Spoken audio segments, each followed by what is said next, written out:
Today, we're going to stay with one single moment from Acts that looks brief on the page but changes everything in real life. The martyrdom of Stephen. If you want to understand why Saul's conversion wasn't random, why the road to Damascus wasn't just a lightning strike out of nowhere, you have to see what Stephen planted in the soul of a man who refused to admit he was shaken. Because some encounters don't convert you immediately. They haunt you. They follow you. They wait in the dark. And then, when God chooses the hour, they rise like a question you can't silence. Stephen changed everything, even if Saul would have sworn he didn't. Stephen was not chosen to be famous. He was chosen to serve.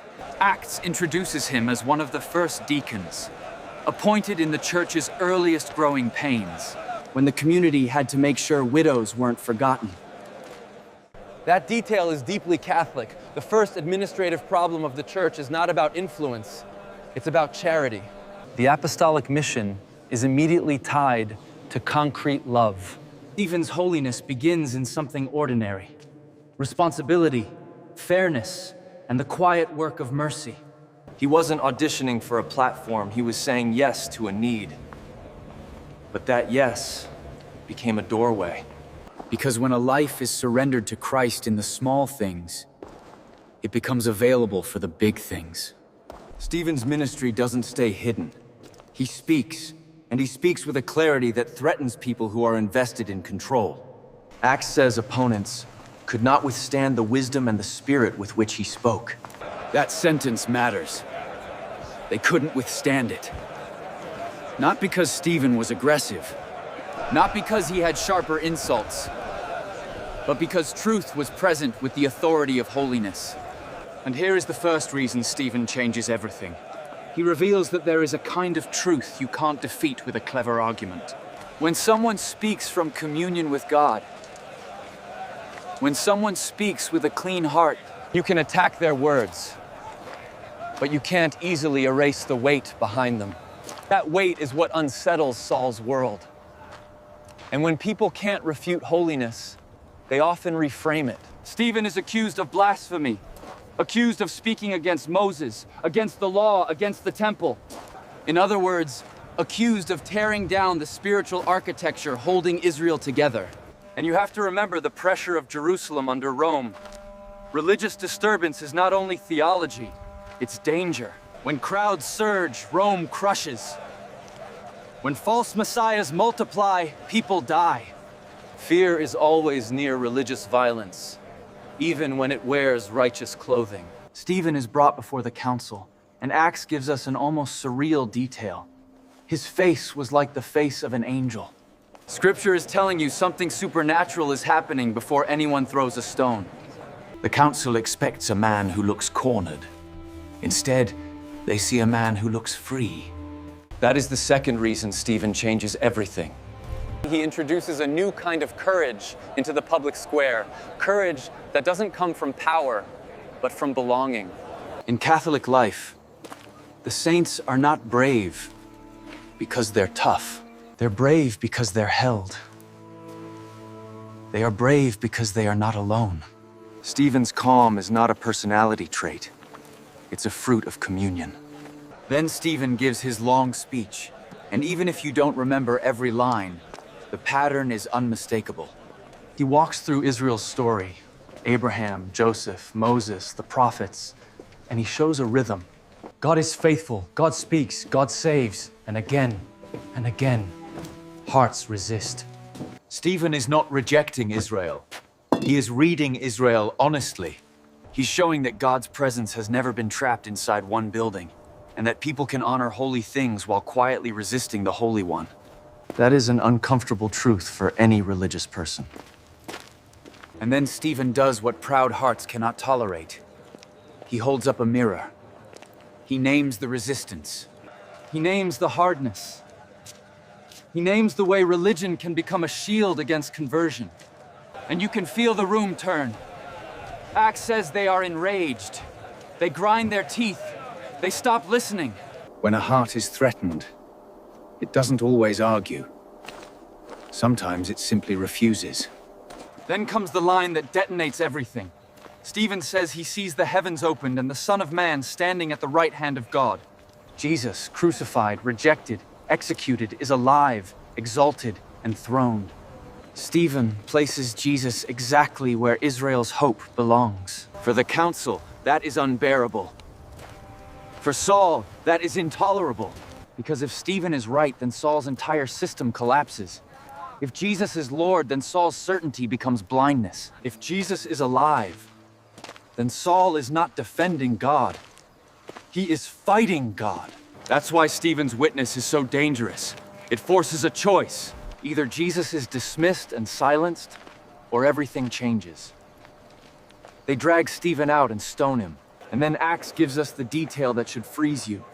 The witnesses lay down their garments at the feet of a young man named Saul. That means Saul is not a random bystander. He is trusted. He is connected. He is part of the machinery. Men who are about to kill hand him their coats, like you hand a tool to someone who matters. And Acts says plainly, Saul approved of Stephen's execution. Approved. Not lost his temper. Not got caught in the moment. Approved. Moral confidence. A clean conscience. The confidence that says, this is necessary. That is exactly how zeal becomes lethal. It doesn't always feel like hatred. It can feel like duty. It can feel like protecting the faith. It can feel like fidelity. This is the third reason Stephen changes everything. Stephen exposes the terrifying possibility that a person can be sincere, devout, and still commit evil in God's name. Saul is not approving because he loves violence. He is approving because he loves certainty. And certainty can anesthetize the conscience. Now watch what Stephen does while stones fall. He prays. He does not curse. He does not call for revenge. He entrusts his spirit to the Lord, and he asks that their sin not be held against them. He prays like Jesus. He forgives like Jesus.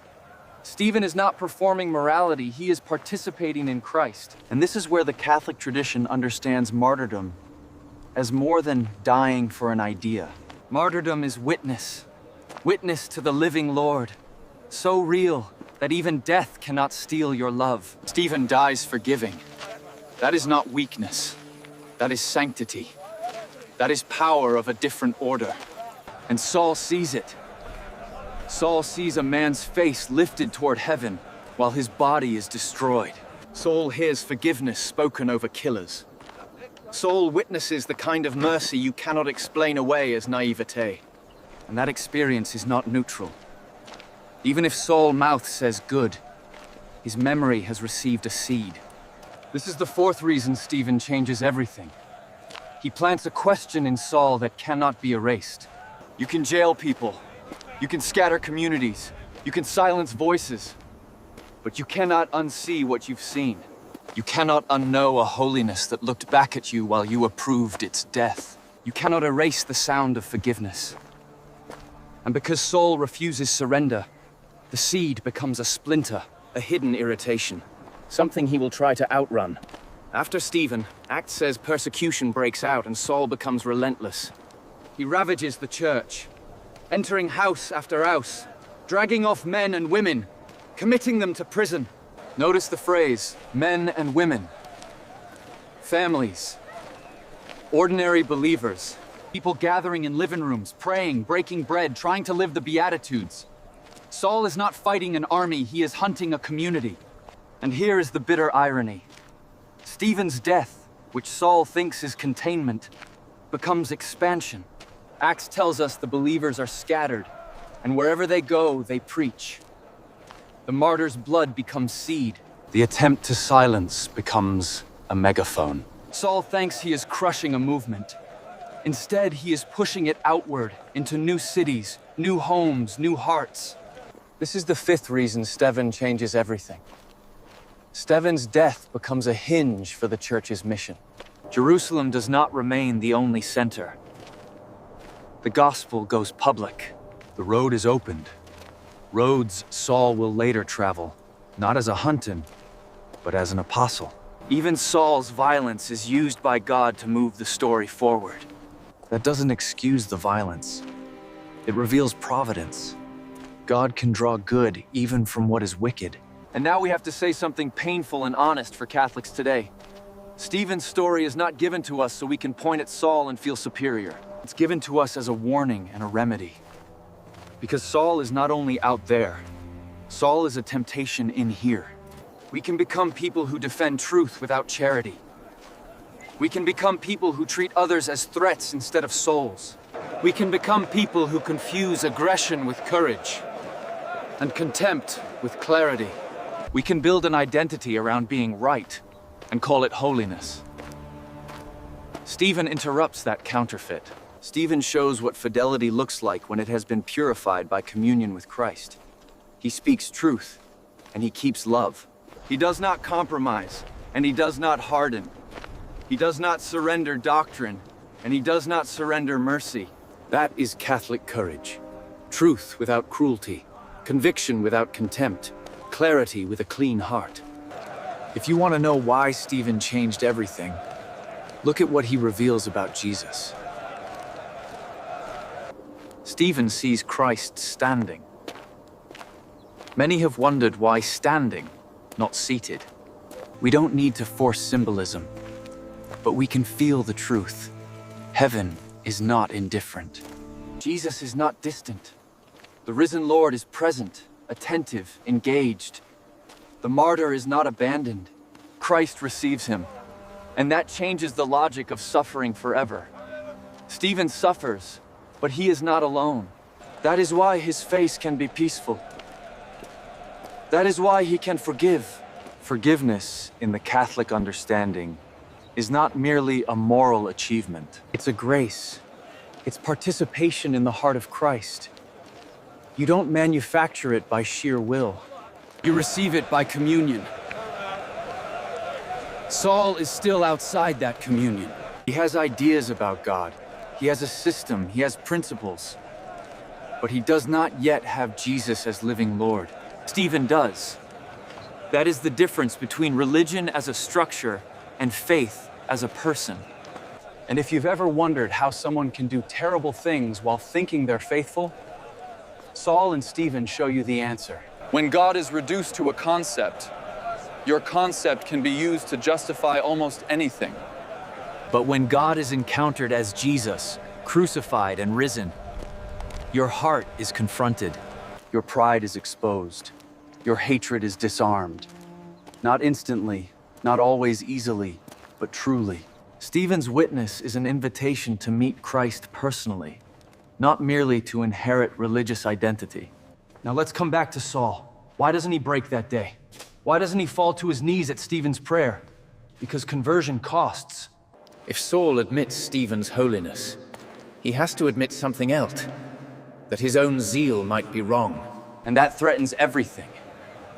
It threatens his reputation among leaders. It threatens his sense of purpose. It threatens his identity as the serious defender of the faith. It threatens the praise he receives for intensity. This is a spiritual law. When a person's identity is built on certainty, humility feels like death. And so Saul doubles down. He accelerates.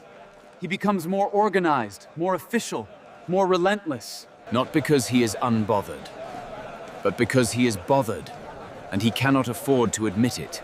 Many of us recognize that pattern. When grace begins to disturb us, we often run into distraction. We run into activity. We run into control. We tell ourselves we're fine, but we tighten our grip. Stephen's witness begins to undo Saul, not by argument, but by exposure. It exposes what Saul's zeal lacks, mercy. It exposes what Saul's righteousness lacks, surrender. It exposes what Saul's certainty lacks, the willingness to be corrected by God. And exposure is a form of mercy. God does not always convert us by giving us comfort. Sometimes he converts us by giving us a witness that keeps returning in the quiet. So ask yourself, what did Stephen's forgiveness do to Saul in the days after? Did Saul hear that line? Lord, do not hold this sin against them, when he tried to sleep? Did it echo when he watched families weep as he dragged people away? Did it rise when he felt the first flicker of doubt? We can't prove the psychology, but we know how conscience works. We know how memory works, and we know how grace works. Grace is patient. Grace is persistent. It can wait years under the surface. A single witness can become a doorway that God opens later. Stephen is that doorway.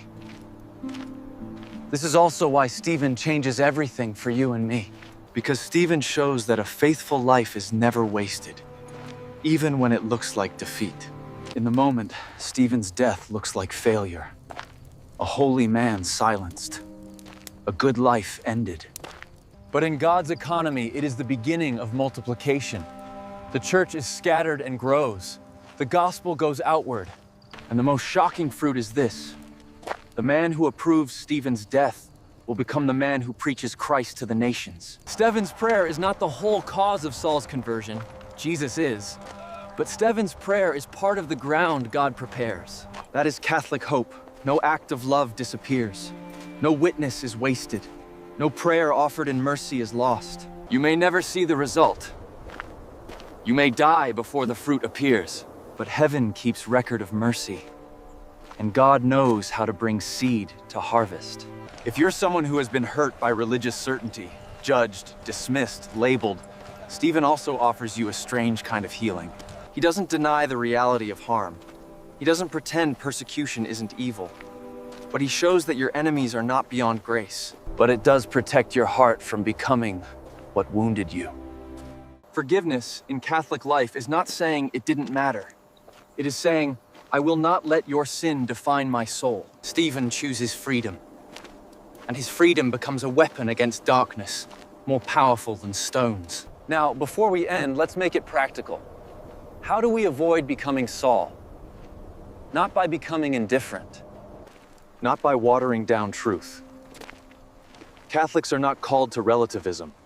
Truth matters. Doctrine matters. But the way we hold truth must look like Christ, who is truth in person. The test is simple and ruthless. Does my faith make me more like Jesus? More patient? More humble? More able to listen? More able to speak clearly without contempt? When you feel that hot rush of righteousness, do a quick examine. Is this about God's glory or my ego? Is this about someone's conversion or my victory? Is my tone shaped by the cross or by the crowd? Then bring that to prayer.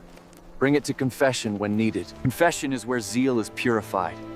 It's where we admit we can be sincere and still sin. We can be devout and still wound. We can be right and still be uncharitable. And God does not shame us there, He heals us. That's the difference between Saul's religion and Paul's faith. Saul defends, Paul surrenders. Saul controls, Paul trusts. Saul acts from fear, Paul acts from grace. Stephen stands at the threshold between those two worlds. He is the spark that makes Saul's world unstable. He is the mirror Saul cannot comfortably look into.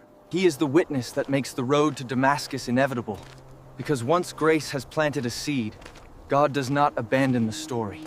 So if you want to understand the next step, why Saul goes farther, why he becomes more intense, why he heads toward Damascus with letters in hand, remember this. Saul is not only chasing Christians, He is also trying to outrun a holy face, a forgiven death, and a prayer that was spoken over him while he stood there approving. and on the road ahead, Jesus will not let him run forever. In the next episode, we'll watch Saul move from that spark into full pursuit, official, relentless, confident, until heaven interrupts him. Because Stephen changed everything, not by defeating Saul, but by planting mercy in the path of a man who thought mercy was weakness. And God knows exactly how to make that seed bloom.